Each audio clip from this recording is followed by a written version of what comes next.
तो सोचिए जरा, क्या होता है जब पूरी की पूरी दुनिया एक ही दिशा में भागने लगती है। 90 के दशक का .com बबल। ये सिर्फ कोई पुरानी कहानी नहीं है। नहीं, ये एक जबरदस्त सबक है इस बात का कि भीड़ की सोच, जिसे हम हर्ड मेंटालिटी कहते हैं, वो हमें कैसे गुमराह कर सकती है। तो आज हम इसी उन्माद को समझेंगे और देखेंगे कि इससे इंडिपेंडेंट थिंकिंग मतलब आज़ाद सोच के बारे में क्या सीखा जा सकता है। तो शुरुआत करते हैं एक बहुत ही दिलचस्प सवाल से। एक ऐसा सवाल जो सोचने पे मजबूर कर देता है। और ये सवाल सिर्फ आज की बातचीत का बेस नहीं है, नहीं, ये एक तरह की चुनौती है कि कैसे भीड़ से अलग हटकर उस सच को खोजा जाए जिसे ज्यादातर लोग देख ही नहीं पाते। और फ्रेडरिक नीत्शे की ये बात यहाँ बिल्कुल फिट बैठती है। कभी-कभी सच जानने का सबसे अच्छा तरीका जानते हैं क्या है? वो ये है कि हम उस झूठ को पहचान लें, उस वहम को पकड़ लें जिस पर सब लोग आंख बंद करके यकीन कर रहे हैं। बिल्कुल एक इकोनॉमिक बबल की तरह। जब भी हम 90s के बारे में सोचते हैं तो क्या याद आता है? एक बड़ा ही अच्छा, खुशनुमा और उम्मीदों से भरा दौर, है ना? पर क्या हकीकत भी उतनी ही अच्छी थी?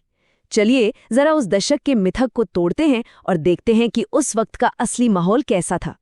तो ये जो दशक था ना, इसके दो बिल्कुल अलग अलग हिस्से थे। देखिए, 90 के दशक की शुरुआत असल में काफी निराशा से भरी थी। 1992 आते आते तो बेरोजगारी अपने पीक पर थी और माहौल में एक अजीब सी बेचैनी थी, एक चिंता थी। और ठीक इसी माहौल के बीच 1995 में जब नेक्स्केप का आईपीओ आया, तो वो एक नई उम्मीद की किरण जैसा था, एक नई सुबह जैसा। इसी निराशा भरे बैकग्राउंड ने बाद में आने वाले टेक्नोलॉजी बूम को और भी बड़ा और भी रेवोल्यूशनरी महसूस कराया। तो फिर सवाल ये उठता है कि ये जो .com का उन्माद था, ये जो क्रेज था, क्या ये सिर्फ एक पागलपन था? क्या सब लोग बस बिना सोचे समझे पैसा लगा रहे थे? अगर हम उस वक्त दुनिया के बाकी हिस्सों पर नजर डालें तो शायद जवाब इतना सीधा नहीं है। देखिए, 1990s के आखिर तक आते आते ना, ये जो इंटरनेट की नई इकॉनमी थी, ये आगे बढ़ने का इकलौता रास्ता लगने लगी थी। ऐसा लग रहा था कि बस यही एक उम्मीद है। जो पुरानी अर्थव्यवस्था थी वो ग्लोबलाइजेशन के दबाव में स्ट्रगलिंग थी, तो जाहिर है सारा पैसा, सारी उम्मीदें, सब कुछ इंटरनेट की तरफ भाग रहा था। ये बड़ी दिलचस्प बात है।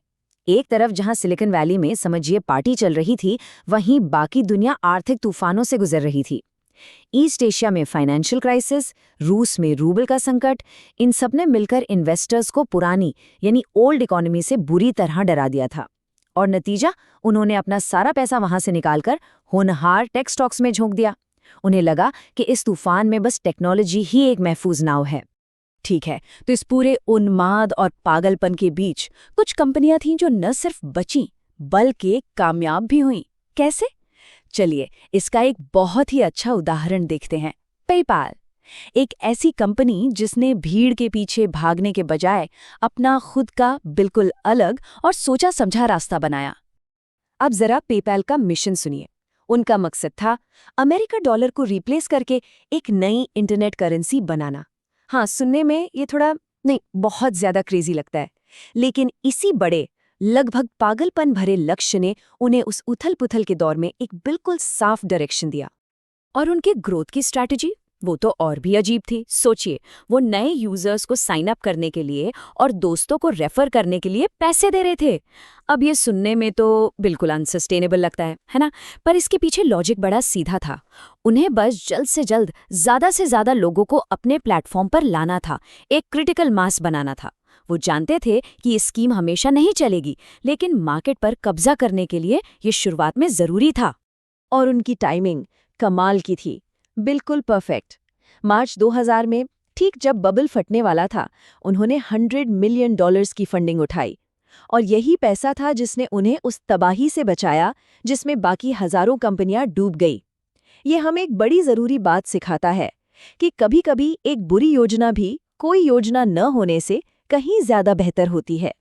तो जब बबल फटा और धूल बैठी, तो सिलिकॉन वैली ने कुछ सबक सीखे, या यूं कहें कि भविष्य के लिए कुछ नियम बना लिए। ये सारे नियम पुरानी गलतियों को दोहराने के डर से बनाए गए थे। पर असली सवाल तो ये है कि क्या ये सबक सही थे? तो ये थे वो नए नियम जो स्टार्टअप्स की दुनिया में एक तरह से पत्थर की लकीर बन गए। पहला, कि बड़े-बड़े विजन मत देखो, बस छोटे-छोटे सुधार करो। दूसरा, लीन रहो, फ्लेक्सिबल रहो, कोई लंबा चौड़ा प्लान मत बनाओ। तीसरा, कोई नया मार्केट बनाने की कोशिश मत करो, बस कंपटीशन से थोड़ा बेहतर करो। और चौथा, सेल्स वेल्स छोड़ो, बस प्रोडक्ट पर ध्यान दो, अच्छा होगा तो अपने आप बिकेगा। एक डर बैठ गया था कि अगर किसी ने इन नियमों को तोड़ा तो उसका भी वही हश्र होगा जो 2000 में बाकी कंपनियों का हुआ था। तो अब इन डर से पैदा हुए नियमों की तुलना एक बिल्कुल अलग सोच से करते हैं।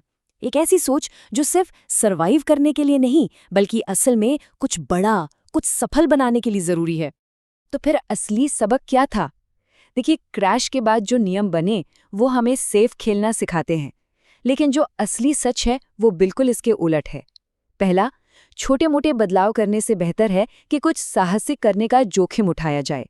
दूसरा, कोई प्लान न होने से तो लाख गुना बेहतर है कि एक इम्परफेक्ट प्लान ही हो। तीसरा, कंपटीशन वाले मार्केट में अपनी एनर्जी बर्बाद करने से अच्छा है कि एक ऐसा नया मार्केट बनाया जाए जहां कोई कंपटीशन ही ना हो। और आखिरी और सबसे ज़रूरी बात, सिर्फ एक अच्छा प्रोडक्ट बना लेना काफ़ी नहीं होता, उसे बेचना भी उतना ही ज़रूरी है। तो मतलब साफ है, सबसे बड़ी और सबसे जरूरी बात यह है कि सिर्फ भीड़ के खिलाफ जाना ही असली बुद्धिमानी नहीं है। असली बुद्धिमानी है अपने लिए सोचना, स्वतंत्र रूप से सोचना, फैक्ट्स के आधार पर, न कि डर या इस बात पर कि क्या पॉपुलर है। और अंत में बस ये एक सवाल जो सोचने के लिए छोड़ जाना जरूरी है, हम जो कुछ भी जानते या मानते हैं उसमें से कितना सिर्फ अतीत में हुई गलतियों पर दी गई एक घबराहट भरी प्रतिक्रिया का नतीजा है? इस पर सोचना तो बनता है।